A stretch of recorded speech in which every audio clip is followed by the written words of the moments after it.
coming onto my podcast. It's amazing because I meet so many people, because my niche is just British and Asian and celebrating anything that is British and Asian. And, I've had lots of, I had a gallery owner on today and things. And so lots of like influencers and models and stuff like that. So I'm really happy that you're here. Having me.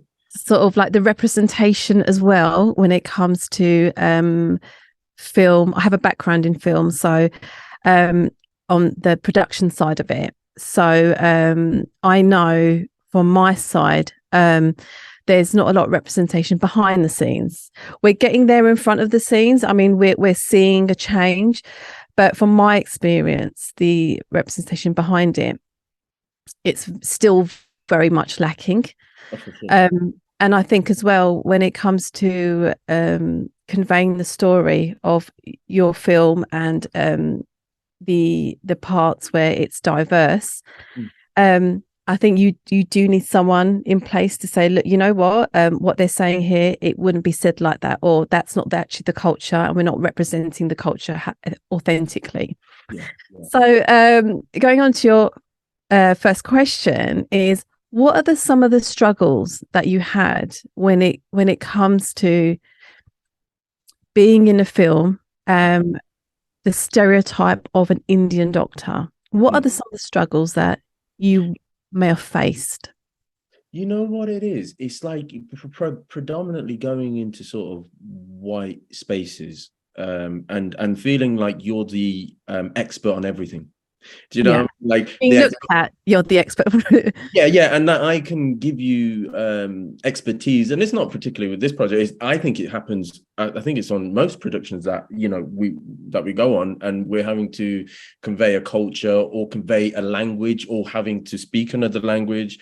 And as we all know, as you know, like South Asian is like, it's not just one homogenous group. It's like there's so many different sects of what that means. Do you know what I mean? Like there's so many different. What does Asian mean? What does Asian mean, and the language and the varied languages and the varied culture. We may share a similarity in culture or similar experiences, but we're not the same. And so that is something. I'm not an expert on everything that is South Asian, and I think that's an industry problem. I think that's a production problem, and you need advisors. An education problem as well, I think. Yeah, and you need advisors. I mean, we had something. There was a project that I was recently on, and you need it everywhere. If you've got costume and it's a South, whether it's a sari or whatever it is, and the costume people or whoever can't fasten one for the sake, and hair and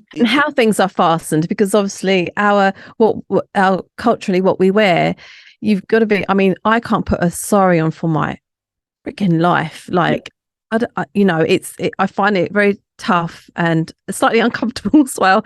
But so even the sort of minute things can make a huge difference. Yeah, and if you're going to tell them stories, you need to pay someone and pay the right people to do those stories. That's just my personal belief on it, because I've been going into rooms and into projects countless times to be the expert, and I'm not the expert. I feel more connected to you than what you're saying, being sort of second generation. British Asian. Yeah, being second generation here. Like, don't get me wrong, I know, but I'm you want a consultant, there's a consultancy fee. Do you know what I mean? Yeah. I think that's fair. But pay for the expert. Yeah, 100%. An expert is there for a reason, something, because I've done a lot of drama training, acting training and things like that. So one of the things I sort of, when I used to audition myself, was I would get a lot of, and sort of, this is one of the reasons why I kind of stepped back as well, that I was getting a lot of audition sort of spaces were very stereotypical. Now, I'm on the belief that there is a place for tokenism, because we are still at the beginning stages of it. So we actually do need those sort of first people to be the representation. How did you feel when you first received the script or received sort of the call for the audition to say that you were going to be the stereotype and you'd have to put an Indian accent on, how did you initially feel? Or were you just genuinely very excited because of the huge sort of project it is and the people that will be that you'll be sort of acting besides? Yeah, it's a little bit of everything. Once you read the full script, I think when I read the full script, as long as it's done through respect. I mean, I remember asking the questions. I remember asking Richard, who's the director. I was like, do we need the accent? Is it integral to the part? Whereas it was woven in, because this was a play before Alan Bennett. Yeah. So it was woven into the character that into the story, sorry, that this character is from India and he has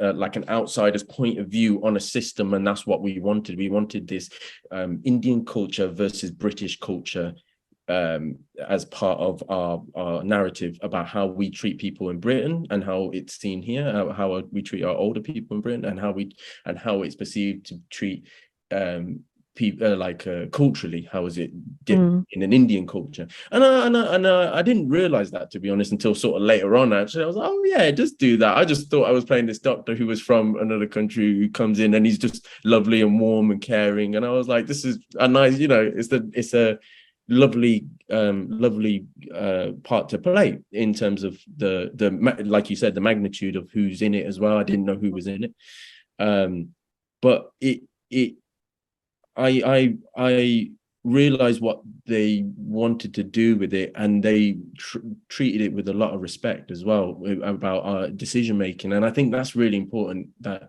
it is done through respect. And it's, even if I am doing an accent, I'm not going to do a, for me, it's not like when we do, British people do, or South Asian people, comedic and humorous, to come across like that, because like that. It's grounded and it's weighted, and it's not done through insecurity, or it's not done through taking the out of it, or it's not done through, and I don't know why I don't know how that's happened. I don't know why that's a thing, that when we do Indian accent, it has to be funny or it has to have some sort of humor to it. It can be weighted and grounded and real. Like, that was what I just wanted to treat everything with respect, and that's, I think you just nailed it right there. I think it's a subject that I've spoken about a lot. As South Asians, we tend to talk about our problems in a very humorous way. I know growing up, I mean, I remember sort of sitting there and two people were sort of comedically, but were comparing how much worse their beatings were when they were growing up. I mean, I laugh about that because the situation was ridiculous. But stuff like, oh, did your mum make you pull your own ears though? I was like, no, but did your mum use the wooden spoon twice more? Like, it was so ridiculous. And it was, but the way they did it was so funny because it was animated, and it was, because I think growing up in a lot of South Asian households, things were minimized. Yeah. And the way to minimize that, but to highlight it, was through humor with an undertone of truth. And why is it so difficult, do you think, for even now, for people to talk about diversity and talk about some of the cultural, not traumas, but some of the cultural things that people went through, and bring it to light in a serious way, just like you said with your part? It should be done seriously. It shouldn't be done comedic. But why is that our first place that we go to as South Asians, is humor? I have no idea. That is that's such a question, and because also it's something that I suppose it's not my experience. Do you know what I mean? Like, growing up, it's like I didn't have that experience of being second generation in this like sort of country. My mum and dad were born here, Coventry and Bradford, and I felt like, I have an understanding of the Punjabi culture, Sikh culture, speaking Punjabi not very well, but like I think for me, it sometimes it's hard to connect completely with specifically a South Asian story, if it's from, I don't know if it's from India, and so but that's the plethora of like our stories, like, and that's what we should do, is have the opportunity to tell those stories on TV, in films, whatever medium you want to do and how you want to do it. We should have the opportunity to do it, because again, it goes back to South Asian-ness. It goes back to South Asian. It's like we're just one group. It's like, no, the experiences, and I don't think we've seen a lot of us trying to figure it out. Like we just go, no, we've got I think it's like them going, oh, we've got our South Asian story for today, that's done. We've got our South Asian story for the year, that's done. And we're having to like navigate those groups. We're having to navigate the stories that we tell, and kind of being sort of minimized, and sort of our story, who can tell our stories, how we can tell our stories. And that's not freedom of expression, I don't think. I think that's just being kind of us being sort of, there's like a glass ceiling that being put on top of us, of like, this is what you're allowed to tell and when you're allowed to tell it, which gets frustrating, and it frustrates a bunch of us in the industry. And I think it's you're right, it's getting better, but it's nowhere close. I don't think we're anywhere. No, and I think it's true to say that there's still a lot of work that needs to be done. I think actually, particularly our group, South Asian particularly, I think or the other sort of minority groups, they have a platform, but I still don't think we have. I still think this. How do you feel about seeing the same people getting the same parts? And let's talk about tokenism, because it's still something, it's still relevant, and it's still something that happens. How do you feel when you see the same people getting the parts, and not seeing new faces, and sort of even yourself having the opportunity to just even try for the part?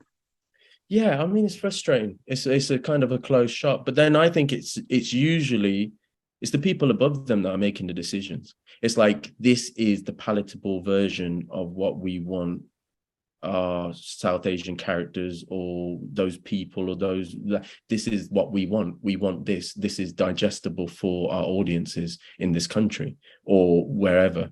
And I think that's a bigger. I think the problem is not us and our community. I think it's unfortunately, it's the gatekeepers. The gatekeepers are the ones that have the control, have the power, and be invited to some of the parties that happen, sort of those upper parties in those spaces that are very, very, and then you look around and I've been there, where you're looking around and you're going, I'm the only one here. You go, I'm the only person of color here. I'm the only one in this space, and you go, wow, am I just the flavor of the month, or am I the token of the whatever? And it's a petrifying feeling to feel like that, because you go, their progression is that. So with you saying that, I'm going to pick up something that you said, that it's the gatekeepers. So how do you get through those gatekeepers? I mean, it's this cycle now, isn't it? Like, how do we get that diversity? How do we get that representation? How do we get the opportunity to even put your hand up and say, can I audition? Can I be, can I be thought of maybe a possibility? But then how do we get through the gatekeepers? That is the $1 million question, I think, is to. But you've done it. I mean, like, there's, you've done a huge project. Brilliantly acted, by the way. I haven't said that yet, but that goes without saying, I think. But you wouldn't have got the part otherwise. But brilliantly acted. I mean, the storyline's I mean, he writes amazing plays, and it was a brilliant project to be on. And in some respects, you've done that. You've crossed a line. consistency is a different thing. I think that's the other thing, is kind of going, Yeah. now what happens after this? I think that's now Right. That was my next. is the industry going to cushion this and me that way, or is the industry go, well, there's no parts for you on TV and in film? If you look on, I was going to say, if you look on certain channels on TV and you look at the little icons and the little thumbnails, and if you just have a look for the South Asian people on those little thumbnail poster, go and have a look. Go and have a look on those programs, and you tell me and tell me if you can count them on one hand, or if you can count me on 3 fingers or 2 fingers, how many people are in the dominant spaces that look like us that are in there. And you'll see, and you can see it from there, and you go, well, am I gonna and I think as well, we're talking about, I mean, you got the part because there was a part for an Indian actor, stereotype, but again, you know, I will say as well, I mean, it wasn't the film and the play as well wasn't placed in modern times. You know, it's quite, you know, when I say modern times, as in now. So the time that Alan Bennett like wrote that play was when that, you know, it was quite, the film was quite authentic to the play, I believe, and I think that's what made it good actually and brilliant. But then what's the next step, so to speak, do you think? So as an actor, you've got this huge platform at the moment that you want to utilize, amazing actors. I mean, I watched Graham Norton, and I was in hysterics with Judi Dench. I love Judi Dench. You can't not love her. She just you know, you can't not love your gran. Do you know what I mean? There's something wrong with you. Do you know what I mean? You're weird. You're weird. You are. So that's the kind of like energy I get from her. And she said something really wonderful about, and you know it because you posted it as well on your Instagram. You know, and I just feel like moving forward from that, and that was just one thing. And what I loved about it is she didn't highlight your ethnicity. She didn't say, oh, for an Indian, he's really good looking. She just went really genuinely. And I don't actually think she planned to even say it. She just said, well, it wasn't hard, was it? You know, like, and it gave that sense that you were an actor. You weren't an Indian actor. You weren't a stereotype.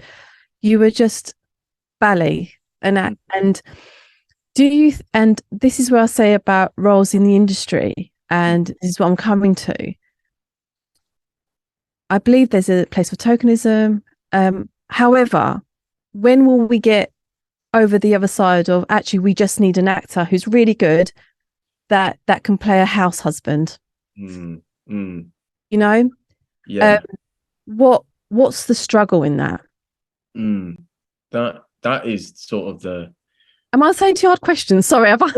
That's the punchline. No, it's because it's something that we think you'll just. My background is in. I have a background in film, and I love film, and I love acting. So it's these kinds of things I've been wanting to talk to people for a long time.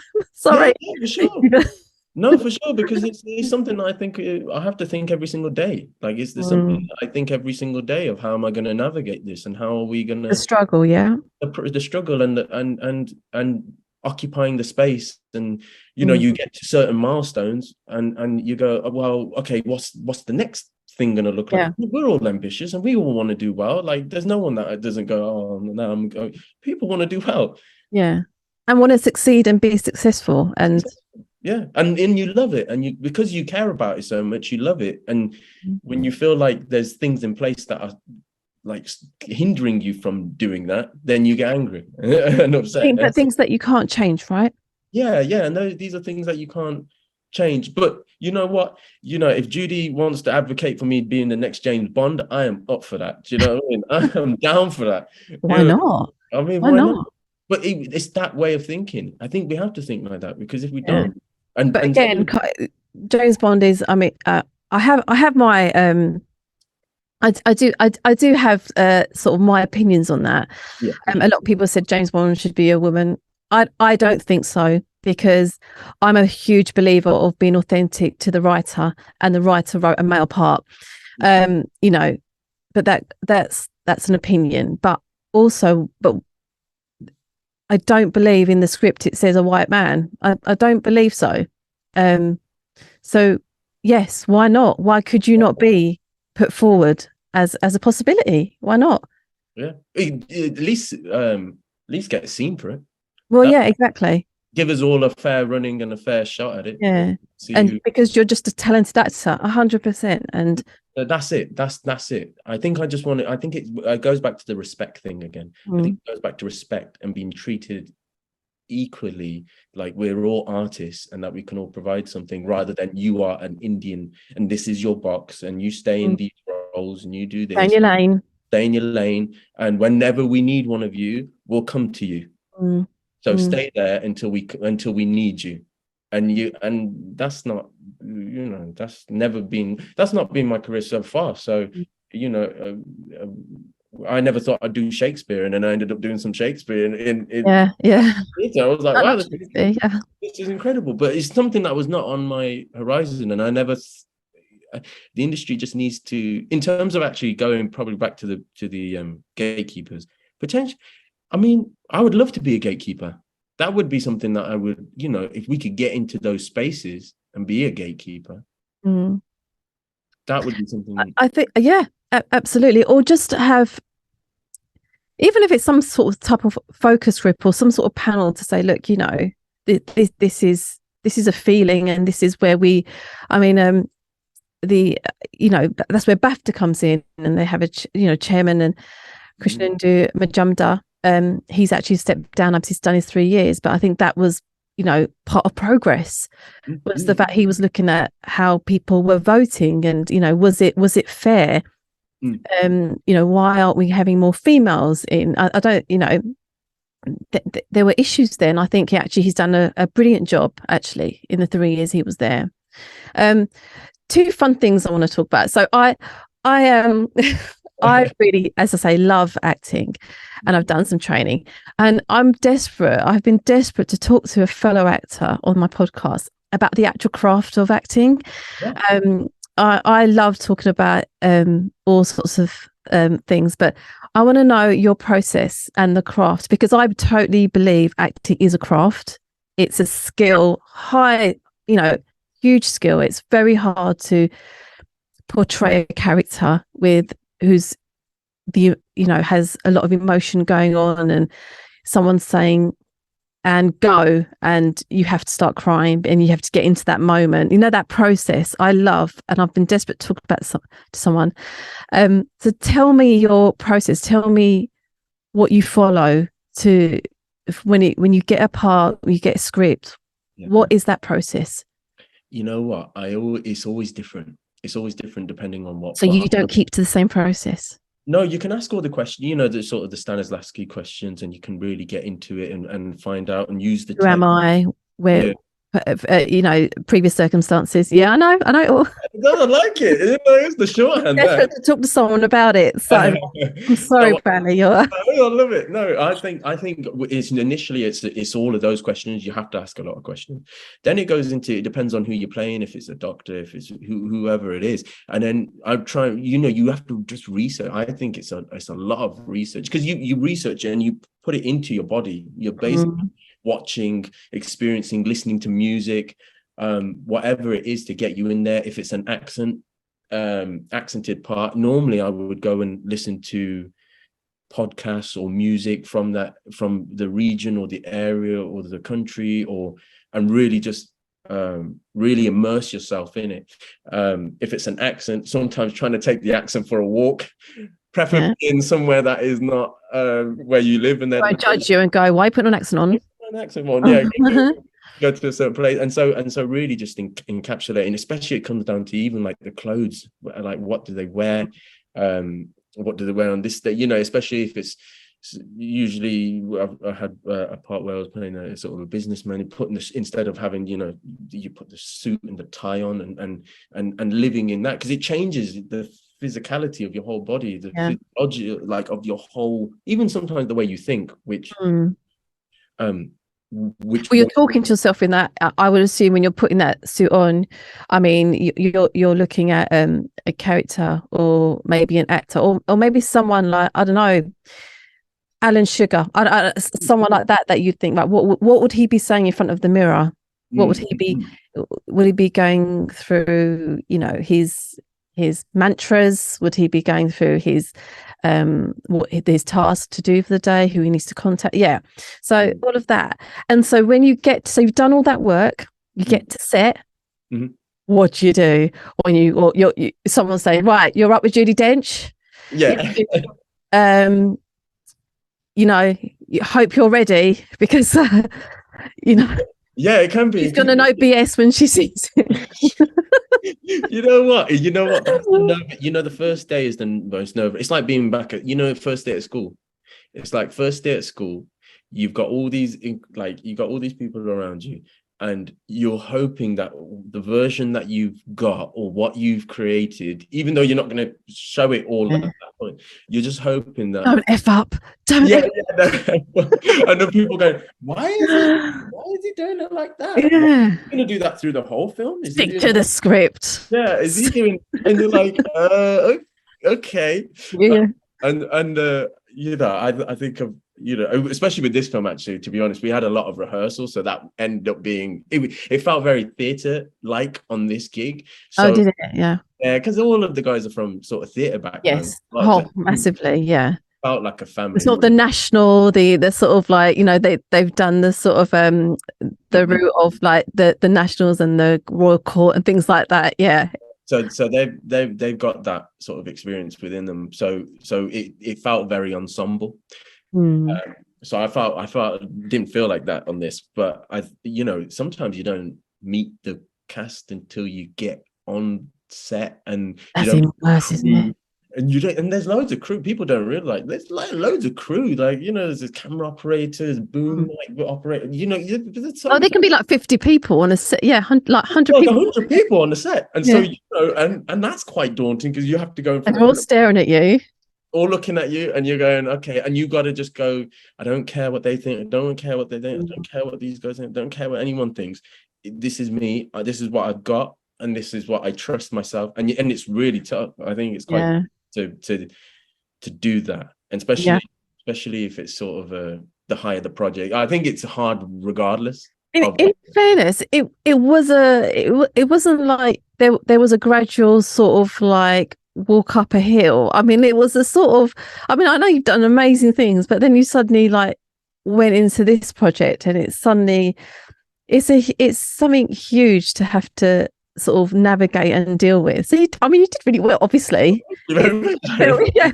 It is, isn't it? When I think some of the stuff that I've done, I think, God, like, if someone said to me, oh, right, so you've done a little bit of theatre, and you've done sort of like, you've done more than that, and someone said to me, right, you're going to be acting opposite Gary Oldman now. Yeah, for sure. Yeah. No, I'm not. No, I'm not doing that. I'm not. That's not. Oh, I did feel a little bit like that. I did feel like I've done theatre, and then I went and did some TV, and then I went to do this film. It just felt like, and it's happened a couple of times with my career, where I've gone, okay, you're at this point, and then all of a sudden it's like you shifted into the sort of thing, and I was like, what is that? Why? Like, could we have done some medium stuff? Do you know what I mean? Like the medium stuff. I don't mind doing the medium stuff. The medium stuff would have been great. Yeah. But sometimes you just get thrusted into it, and you can't. It's like sink or swim a little bit. But also at the same time, it's like I use this very lightly, but like, you have to have a little bit of ego to get. You have to have it. Yeah. So, not the right amount of it to go, I'm here, I deserve to be. I auditioned like everyone else. I auditioned, I deserve to be here. Yeah. I think they picked me. Yeah, but imposter syndrome kicks in. You going, do I deserve to be? Was it a fluke? Was it an accident? All of those things go through your brain naturally. But you have to kind of, it's tough. And I wish I knew, like, put it in a bottle and give it to people. This is it. And people, it's such a personal story. And I hear it from people like who are not in the industry, that are like making their own business, or like they're in their own field. And that's tough. I think it's a tough thing to do. regardless of what industry you're in. 100%. And I want to know, did Judi Dench or anyone on set, you know, it's not, I mean, we focused on her. I focused on her because of the Graham Norton. But did anyone give you advice on set? Constantly. Did anyone? Constantly. Did they? Yeah, no, but I asked. Oh, did you? Oh, that's interesting to know. You can't be amongst them, and this is my personal belief. But I ask advice if someone is, even if someone's less experienced than me. Like I just love perform. I love actors. I love performers. Me too. I mean, I must admit, I do love. And you see something, you go, how do you do that? Like, or yeah. What's your advice on this? And okay, might not come from exactly your background and exactly your thing, but I'm just fascinated in people, and I'm fascinated about what their journey was and how they, you know, especially for me, on this film, it was a lot of like, you guys came from theatre, and how did you feel jumping into TV and film? And all were giving me wonderful advice. You know, Russell Tovey, who's in. Oh, he's so. I mean, he's been around for a while now, but he's amazing.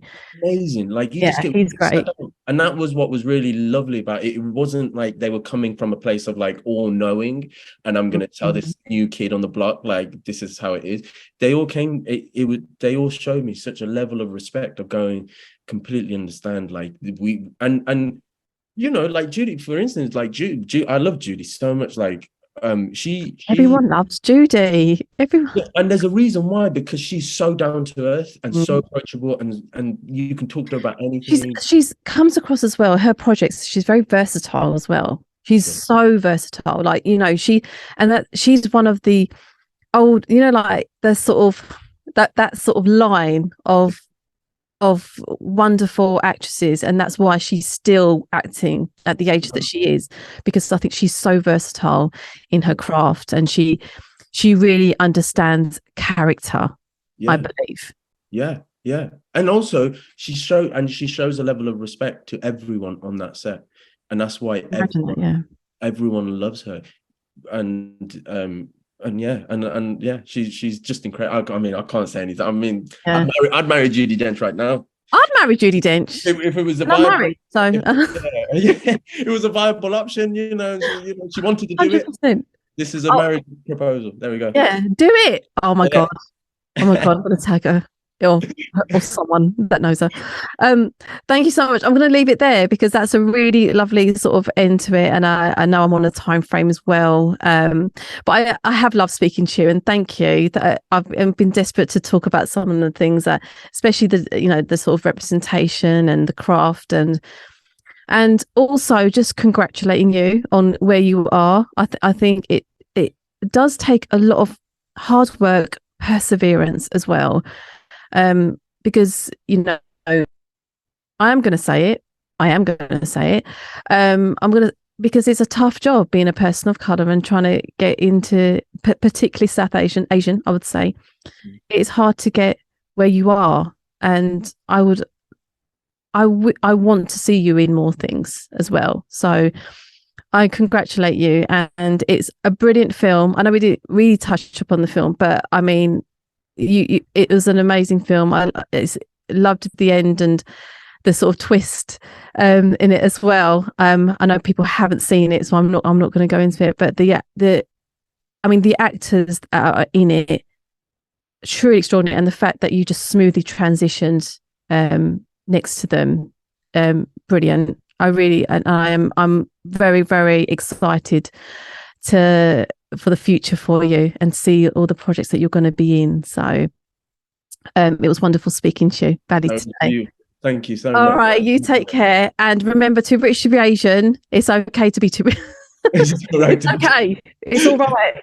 There's a load of us. It's all good. All right. Thank you so much. You take care. You too. Thank you. Take care. Bye. Bye.